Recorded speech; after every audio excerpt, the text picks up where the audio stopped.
자, 외교 뉴스 하나 더 이어가 볼게요. 이거 굉장히 중요한 내용인 건데, 지금, 인도에서 G20이 열리게 됩니다. 9월에. 9월에.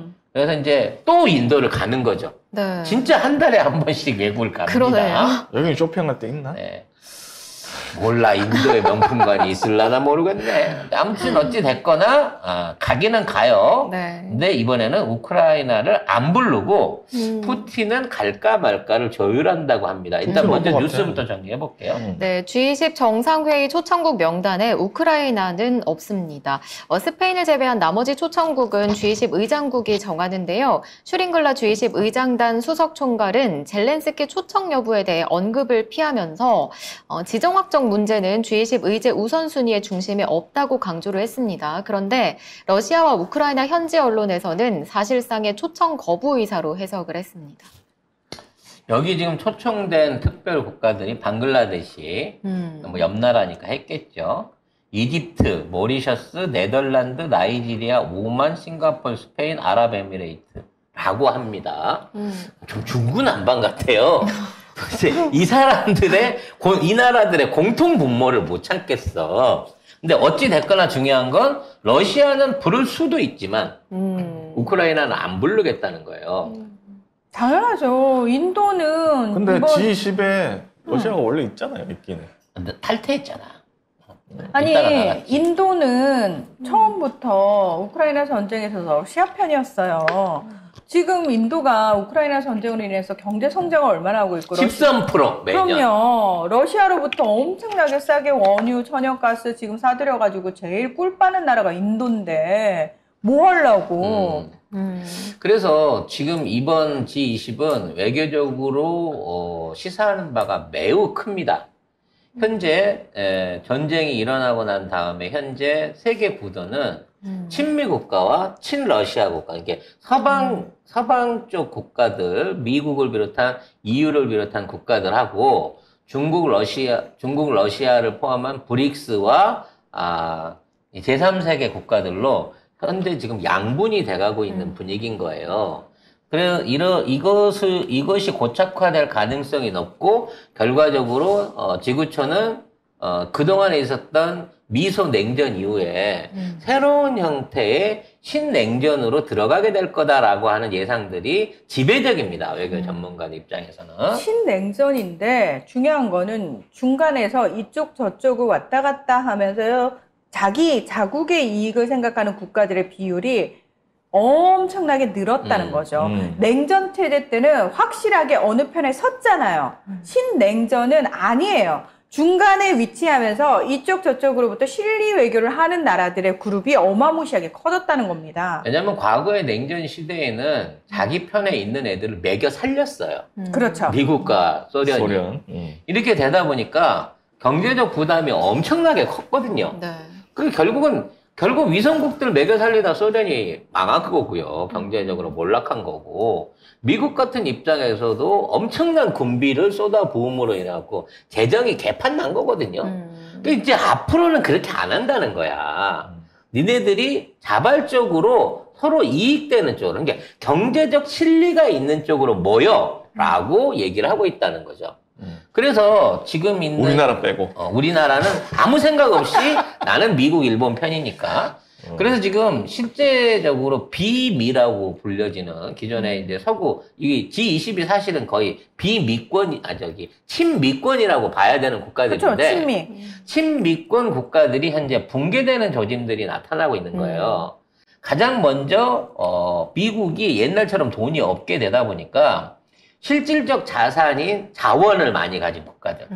그리고, 제조업들의 생산을 사실상 소유하고 이게 중국이죠. 전 세계 생산 능력의 70%를 갖고 있으니까 이게 자원과 중국의 소비력을 중요시하는 이른바 브릭스들 그리고 거기에 참여하려고 하는 거대 시장 국가들이 점점 더 미국보다는 이쪽으로 옮겨가고 있는 거예요. 비미 측으로. 그러니까 예전에 비해서 경제 구매는 미국 쪽이 훨씬 컸어. 미국과 EU가 70% 이상을 차지했거든. 지금은 오히려 친미 측이 경제적인 영향력이 시장이라고 보나 뭘로 보나 40%밖에 안 돼요. 인구로 따지면 30%도 안 됩니다. 그렇죠.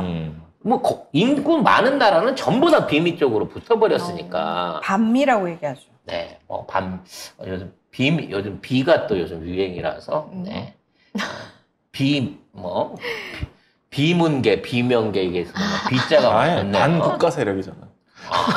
그렇고. 반이 더 반국가 세력. 그래서 결국 이러한 상황이 유지가 되는데 일종의 중간에 헤게모니를 쥐고 있는 키를 쥐고 있는 중요한 국가 중에 하나가 인도와 브라질. 네. 여러분 브라질의 눈부신 발전 현황을 지금 혹시 보고 계신가요?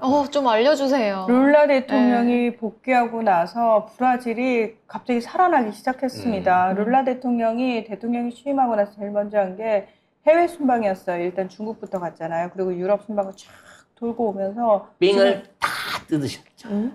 룰라, 내가 돌아왔어. 자, 어떡할래. 지금 사실 다른 나라들 입장에서는 그 전에 브라질은 보우소나루라는 극우가 있을 때 브라질은 거들떠도 안 봤던 미국의 나라거든요. 모질이었죠. 그렇죠. 미국한테 모든 걸 퍼주던 모질. 교홍의 전신이죠. 그렇죠. 네. 교계 전신이죠. 예. 정말 개무시당했는데 룰라 대통령이 탁 들어서고 나서 모든 게 거의 그 제3세계 국가들의 글로벌 사우스라고 해가지고 남반구 쪽이 최근 들어서 그러니까 반미 세력의 주축을 차지하고 있다고 그래서 글로벌 사우스라는 표현이 생겼어요. 그런데 거기에 주축 국가가 브라질이 됐거든요. 왜? 그렇죠. 룰라기 때문에 가능한 거예요. 와. 룰라기 때문에. 그래서 지금 브라질이 경제 성장을 너무 엄청 하고 있습니다. 부러워요. 그러면 네. 거지 깡통을 쳤던 브라질이 그러면 뭔 돈으로 일어섰냐는 거야. 신용 하나로 일어선 거야. 룰라. 룰라 이게 대통령 한 명 바뀐다고 뭐가 달라져? 대통령 한 명이 어마무시한 걸 바꿀 수 있다는 거 우리가 지금 경험하고 있잖아요. 브라질이 네. 그걸 또 보여주고 있는 나라죠. 예전에 브라질은 미국이나 거대 자본들이 네. 먼저 와서 밭대기를 해갖고 그렇지. 쉽게 말해서 뜯어먹던 나라. 너 3개월 있다 밀 이거 콩 이거 다 우리가 갖고 갈 테니까 그때 100억 불에 퉁치자. 그러면 그냥 퉁치는 거예요. 그럼 얘네들 이걸 갖고 갖고 500억 불에도 팔고 1000억 불에도 팔고 팔다 모지려면 그냥 바다에 버리고 뭐 이런 식으로 해서 장사를 헤쳐먹었는데 지금 룰라는 뭐라 그러냐면 우리 안 팔아. 그냥 우리가 직접 관리할게. 대신에 우리가 앞으로 생산하고 만들어낼 또는 보유하고 있는 자본을 니네들이 인정해주고 선금을 가져와. 돈을 미리 갖고 와. 그러면 그때 당시 시세로 까고 넘겨줄 테니까 우리랑 거래하려면 그렇게 해.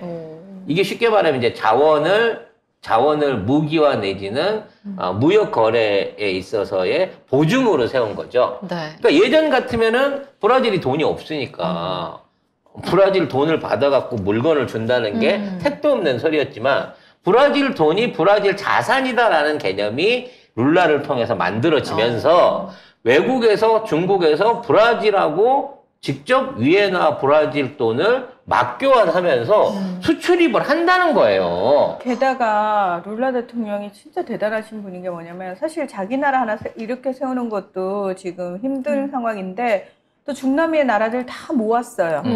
다 모아가지고 그래야 발언권이 높아지니까. 다 모아가지고 얘들아 니들이 내 밑으로 모여야 해쳐 모여야지 니들도 살 수 있어 이러면서 저 천덕꾸러기 베네수엘라 일로 와 우리 베네수엘라 그리고 다 챙기고 있는 거예요. 그러면서 자 남미 공동 화폐 만들자 이런 얘기를 막 하면서 예전에 따로따로 놀던 나라들을 하나로 뭉쳐놓으니까 이게 하나의 세력권이 되는 거예요. 그룹화 시키는 거죠. 그러면서 몸집 자체를 키운 거예요. 와. 결국 예전에 문재인 대통령이 동아시아 중심 하던 거요. 국가로서 하려고 했던 거. 네. 아세안 국가들하고 같이 결합해갖고 시장하고 어떤 규모를 키우려고 했던 거를 지금 룰라가 실행을 해서 보여주는 거예요. 그러니까 우리 문재인 대통령 때 많은 분들이 우리 언론이 보도를 안 해서 도대체 문재인 대통령이 뭘 잘했냐고 그러는데 문재인 대통령이 이런 부분을 다 하셨던 분입니다. 예. 그래서 앞으로 이제 이 신냉전에 있어서의 승부는 화폐 전쟁으로 끝나요.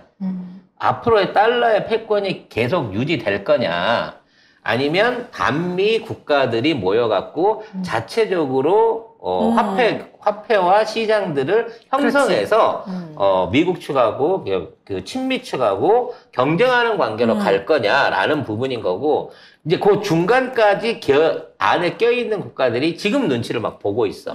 왜냐면 이 옆에 있는 국가도 아니고 이 지구촌에 있는 거대한 경제권을 네. 또는 화폐를 한꺼번에 묶는다는 게 쉬운 일은 아니거든요. 그래서 이제 이런 것들을 진행을 하고 있고 아마도 이게 내년 연말쯤 되면 아마 완성이 될 것이다라고 보고 있고 그게 완성이 돼버리면 미국이 주도했던 달러 위주의 미국의 경제 패권이 끝난다라고 하는 전망이 우세하다는 거야. 그러니까 단순히 위안화가 달러를 대체하는 차원이 아니라는 거예요.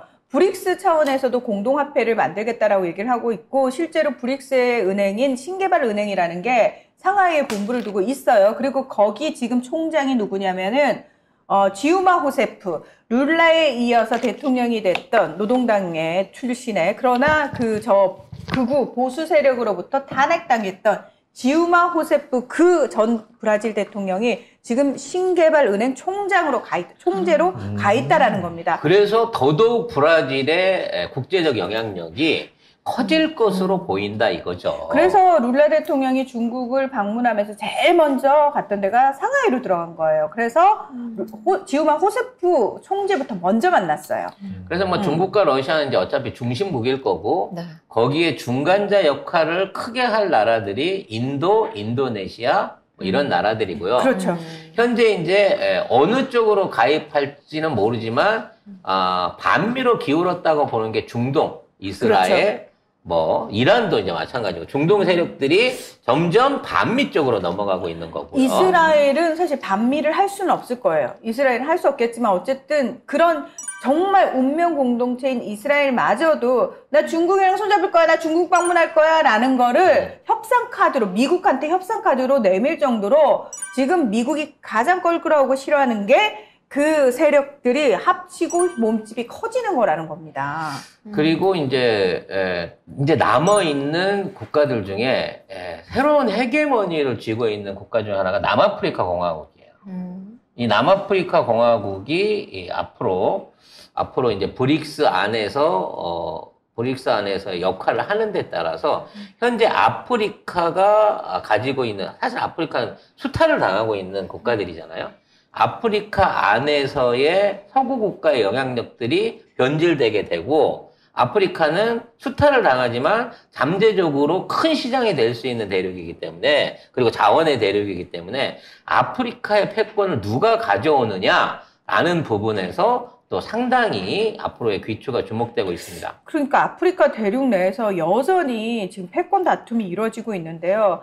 이제 영국하고 프랑스가 아프리카 대륙을 식민 지배했었잖아요. 그래서 거기에 대한 기득권을 계속 유지하려고 했는데 일단 영국은 거의 이제 제외가 됐고 끝까지 거기서 버티고 있는 데가 프랑스예요. 프랑스는 군대를 주둔시키고 있을 정도로 프랑스는 거기서 발을 뺄 생각이 1도 없는데 중요한 거는 그 프랑스 혼자서 그 아프리카 대륙을 커버하기가 쉽지가 않은 게 지금 이미 러시아 바그너 그룹 직접적으로 들어와 있죠. 그다음에 중국도 지부티에 군사 기지를 만들어 놓은 상황이고 1대1로 아프리카 국가들을 다 묶어 놓은 상황이에요.